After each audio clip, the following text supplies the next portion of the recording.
যেহেতু 8-10 বছর আমরা কুয়েতে আছেন, জি। মোটামুটি ভালো একটা অভিজ্ঞতা আছে। হুম। আমরা অনেকে কুয়েতের নামে কেউ খারাপ মন্তব্য করি, কেউ ভালো মন্তব্য করি। হুম। আসলে সবকিছু মিলে কুয়েতটা আপনার কাছে কেমন লাগে? আসলে সবকিছু মিলে বলতে গেলে প্রথমে আমাদের নিজেদেরকে সংশোধন হতে হবে, তারপরে অন্যদের বলতে হবে। আমরা নিজেরাই তো সংশোধনে নাই। আমরা অন্যায় করে অপরাধ করে আমরা নিজেরা কখনো স্বীকার করি না, কারণ আমাদের ভুল টুটি হয়, তারপর আমরা বলি অন্যদের দোষ। তো প্রথমে আমাদের নিজেদেরকে শিক্ষিতভাবে তৈরি করতে হবে। অন্যের দোষ দেওয়ার আগে নিজের ভুল কি আছে ওটা দেখতে হবে আমার তো। আসসালামু আলাইকুম। ওয়ালাইকুম আসসালাম ওয়া রাহমাতুল্লাহি ওয়া কেমন বারাকাতুহু। আছেন? এই তো আলহামদুলিল্লাহ ভালো আছি। আছেন? আপনি? জি আলহামদুলিল্লাহ ভালো আছি। আপনাদের পরিচয়টা দেন একটু। আমি দিদার, হোম টাউন কুমিল্লাতে। আর আমি থাকি কুয়েতে বর্তমানে। কুয়েতে কতদিন আগে আসছেন? প্রায় 11 বছর চলতেছে। কুয়েতের সুযোগ সুবিধা বা কোন কোন কাজের একটু বিস্তারিত মানে শর্ট টাইমে যদি একটু বলতেন সব ধরনের বিষয় নিয়ে আর কি, আর পরিস্থিতি কুয়েতের কাজের বা কোন ধরনের মানে এভরিথিং সব মিলে আর কি একটু যদি বলতেন শর্ট টাইমে। আপনার কুয়েতে আসলে অবশ্যই কাজ জানা বিষয়ে আসতে হবে।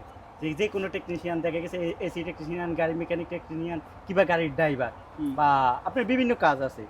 তো আপনার ওই কাজ জেনে আসলে আপনার সেই ক্ষেত্রে মনে করেন যে ক্লিনার কোম্পানি এসে 75 টাকা বেতন, সেই ক্ষেত্রে দেখা গেছে আপনি কাজ জানলেন, নতুন অবস্থা আসলে আপনার 120 টাকা বেতন।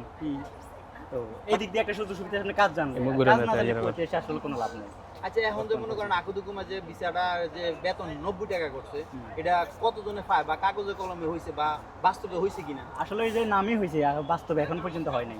কিন্তু অনেকে তো এখন নতুন আসতেছে 90 টাকা বলে। তো এখন এই বিষয়ে যদি একটু বলতেন। এই বিষয় বলতে গেলে আপনারা অবশ্যই যাচাই বাছাই করে আসবেন।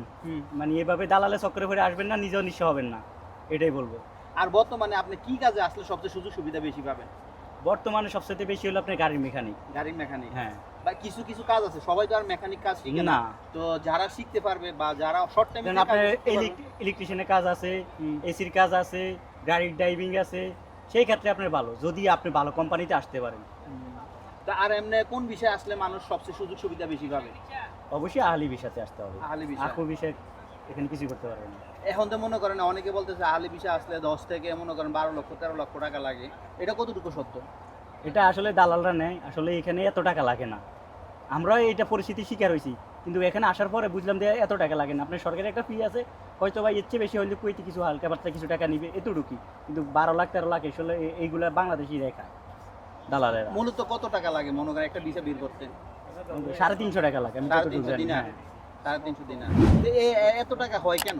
ভিত্তি মানে যে বেশি টাকাটা হইতেছে। ওই যে এটা আমরাই তো খারাপ। আমরা যদি ইয়ে না করি, আমরা ঠিক আছে, আমরা একটা বাইরে আনবো, যে জায়গায় আপনার 1 লাখ, আমরা এই জায়গায় 1.5 লাখ নিলাম, আমরা যদি 12 লাখ নিই, এটা কার দোষ? এটা তো এই দেশের দোষ না, এটা আমাদেরই দোষ। আচ্ছা এখন তো আরেকটা কারণ করছে মনে করেন এই যে দেশ মানে 150 দিনের দিয়ে আপনি ভিজিট ভিসা আসার পরে যে আপনি আকামা লাগাইতে পারবেন। এটা সবার জন্য না। এটা কার কার জন্য একটু যদি বলতেন বিস্তারিত। এটা সবার জন্য না, আমিও পুরো শিওর জানি না, তো যতটুকু জানছি যে এখানে আপনার যাদের হাই স্যালারি আছে, যারা বিজনেস করে, এখানে ব্যবসা করে, তাদের জন্য এই ইয়েটা।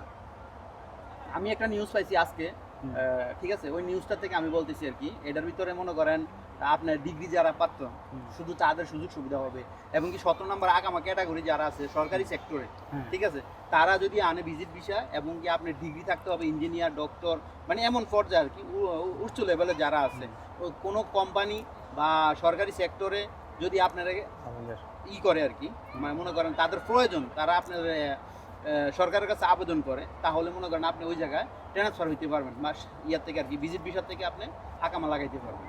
এই বিষয়ে আর কি আমি শুনছি। এর কথা শুনছি আমিও আজকে এই দেশের সরকার থেকে একটা নিউজ দেখলাম যে যারা বিজনেস ব্যবসা করে এখানে তারাও পারবে, তবে অবশ্যই আপনার শিক্ষাগত যোগ্যতা থাকতে হবে। হ্যাঁ, এই জন্য তো ডিগ্রি থাকতে হবে, কমের নিচে ডিগ্রি থাকতে হবে। এখন তো মনে করেন অনেকে মনে করেন সৌদি থেকে, ওমান থেকে, দুবাই থেকে, কাতার থেকে, বাহরাইন থেকে বলতেছে আমরা কুয়েতে আসবো, ভিজিট ভিসা আসার পরে আকামা লাগাবো। তো তারা কি পারবে না পারবে না? শিক্ষাগত যোগ্যতা লাগবে না লাগবে না? অবশ্যই এটা লাগবে। আপনি একটা ভালো জায়গায় চাকরি করতে হলে অবশ্যই আপনি শিক্ষাগত যোগ্যতা লাগবে। রিফুন ভাইয়ের কাছ থেকে একটু শুনতে চাই। জি। রিফুন ভাই যেহেতু 8-10 বছর আমরা কুয়েতে আছেন, জি। মোটামুটি ভালো একটা অভিজ্ঞতা আছে। আমরা অনেকে কুয়েতের নামে কেউ খারাপ মন্তব্য করি, কেউ ভালো মন্তব্য করি। আসলে সবকিছু মিলে কুয়েতটা আপনার কাছে কেমন লাগে? আসলে সবকিছু মিলে বলতে গেলে প্রথমে আমাদের নিজেদেরকে সংশোধন হতে হবে, তারপরে অন্যদের বলতে হবে। আমরা নিজেরাই তো সংশোধনে নাই। আমরা অন্যায় করে অপরাধ করে আমরা নিজেরা কখনো স্বীকার করি না, কারণ আমাদের ভুল টুটি হয়, তারপর আমরা বলি অন্যদের দোষ। তো প্রথমে আমাদের নিজেদেরকে শিক্ষিতভাবে তৈরি করতে হবে। অন্যের দোষ দেওয়ার আগে নিজের ভুল কি আছে ওটা দেখতে হবে আমার তদন্ত করে। কুয়েত সরকারকে আজ পর্যন্ত দেখছেন যে আপনার বৈধ লোক মানে সঠিক জায়গায় আছে, সঠিক জায়গায় কাজ করছে, এমন কাউকে মানে দূরে দেশে পাঠিয়ে দিচ্ছে, এমন কিছু হয়েছে আজ না, পর্যন্ত? এমন কোনো লোক পাঠানো হয় নাই যে যার যে কর্ম যেখানে আছে ওই অবস্থানে ওই অবস্থা থেকে পাঠানি। যারা আপনার কর্মস্থান যদি থাকে ধরেন না উমেরিয়া বা ফরাইনাতে, আপনি কাজ করতেছেন গিয়া ও সালমিয়া গিয়া বা আবদুলি গিয়া, তাহলে তো আপনাকে নিশ্চয়ই ধরে পাঠাই দিবি, কারণ আপনি যেখানে আপনার কর্মস্থান ওখানে না করে অন্য জায়গায় করলে তো অবশ্যই এটা পাঠাবে। আমরা এর মধ্যে অনেকগুলো ভিডিও দেখছি ঢাকা এয়ারপোর্টের, যে অনেকে বলতেছে আমাদেরকে আমাদের আঁকা মাথা সবকিছু আছে, আমাদেরকে ধরে পাঠিয়ে দিছে বিনা অপরাধে। আসলে এটা কি সত্যি এইভাবে বিনা অপরাধে ধরে পাঠিয়ে না, দেয়? বিনা অপরাধে ফাটাবে কেন ভাই? আপনি যদি অপরাধ না করেন আপনাকে কেউ হাত তুলবে না? আপনি যদি দেখেন আপনি আমার সাথে কথা বলতেছেন, সুন্দর ব্যবহার করতেছেন, তাহলে আপনি আমার সাথে সুন্দর ব্যবহার করবেন নাকি? আমি যদি খারাপ করি তাহলে আপনি আমার খারাপ ব্যবহার করবেন। এই দেশের সরকার তেমন, আপনি যদি খারাপ পথে থাকেন তাহলে সরকার আপনাকে ধরবে অবশ্যই। বর্তমানে যারা প্রবাসে আছে, অবস্থারত আছে, তাদের উদ্দেশ্যে কি বলার আছে? যারা আছে আমি মনে করি যারা আপনার যেই ক্যাটাগরি বিষয়তে আছে, যেই কাজে আসেন ওই কাজে থাকেন, যেই কোম্পানিতে আসছেন বা বাইরে কাজ করার চেষ্টা একটা করবেন না। কারণ বর্তমানে পরিস্থিতি বলতে গেলে আপনি সরকার যেটা নিউজ দিছে আপনার কর্মস্থান যেখানে ওইখানে করবেন, এর বাইরে করতে যাবেন না। কোম্পানিতে দরকার হলে ওই জায়গাতে করবেন ওভার টাইম, এর বাইরে কিছু করতে গেলে যদি আইনগতভাবে ধরা পড়েন আপনি, তাহলে আপনি নিশ্চয়ই জেল হবে এবং তারপরে আপনাকে দেশে পাঠিয়ে দেবেন। এটা হচ্ছে কুয়েতের নতুন আইনের রুল। হ্যাঁ, হুম। আচ্ছা, আমি আরেকটা কথা বলি, আমি প্রায় ভিডিওতে বলি আর কি, মানে প্রবাসীরা প্রত্যেকে টাকা সেভিং করার জন্য, হ্যাঁ। এই বিষয়ে আপনি কিছু বলবেন? আসলে এটা আমরা নিজেরা ভুল করি সেভিং না করি, কারণ এটা শেষ পর্যন্ত আমরা নিজেরাই পস্তাতে হয়। লাস্ট পর্যন্ত দিই, শেষ পর্যন্ত আমাদের হাতে কিছু থাকে না। গত 4 দিন আগে আমি একটা ভিডিও দেখছি, একটা আঙ্কেল, উনি ওনার বাপ দাদার যে বিড়া, ওই বিড়া বিক্রি করে শ্বশুর বাড়িতে যাইছিল, ঠিক আছে। পরবর্তীতে উনি অসুস্থ হওয়ার কারণে ওনার ওয়াইফ, ওনার বাচ্চারা ওনাকে বের করে দিছে ওনার বাড়ি থেকে আর কি। তো রাস্তায় শুয়ে রয়েছে, ওনার যে বাপ দাদার যে বিটা আছে ওই এলাকায় যে রাস্তায় শুয়ে রয়েছে। এই বিষয়ে কিছু বলবেন আপনি? এই বিষয়ে কি বলবো, আসলে এই বিষয়ে বলার মতন তেমন একটা আমার পরিচিত না, কারণ এটা ভুল ওনারও আছে, যেহেতু নিজের বাপার বাড়ি বিটা বিক্রি করে শ্বশুর বাড়িতে হচ্ছে, এটা অন্যায় এখানে ওনার আছে, ঠিক আছে। আর বিশেষ করে উনি সেভিং করে নাই, টাকা সম্পূর্ণ ওনার ওয়াইফের কাছে দিছে। তো আমি এই কথা এটা বলতে তো চাই, ভাই টাকা নিজের কাছে রাখেন। এখন ওয়াইফের কাছে দিবেন, তবে আপনার সংসার 10% দেন, 30% আপনার কাছে রাখেন, আর 50% খরচের জন্য দেন, তাহলে হয়ে যায়। না, আমি এই জন্য বলি, কারণ ভাই এখনকার যে বর্তমান যে সময়টা, এখন এআই যুগ। এখনকার মনে করেন আপনি এখানে আছেন, আপনি ব্যাংক, আপনি এখান থেকে কন্ট্রোল করতে পারবেন আপনার অ্যাকাউন্ট।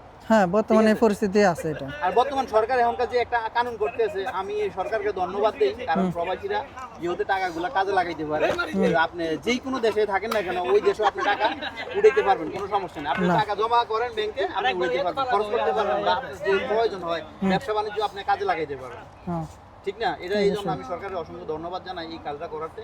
আর এটা যদি মনে করেন সম্পূর্ণ করে আর কি, তাহলে আমরা উপকৃত হব, প্রবাসী যারা। অবশ্যই সবাই উপকৃত হবে এটা। তো আর এই ধরনের ভিডিওগুলো কেমন লাগে আমাদের এই চ্যানেল?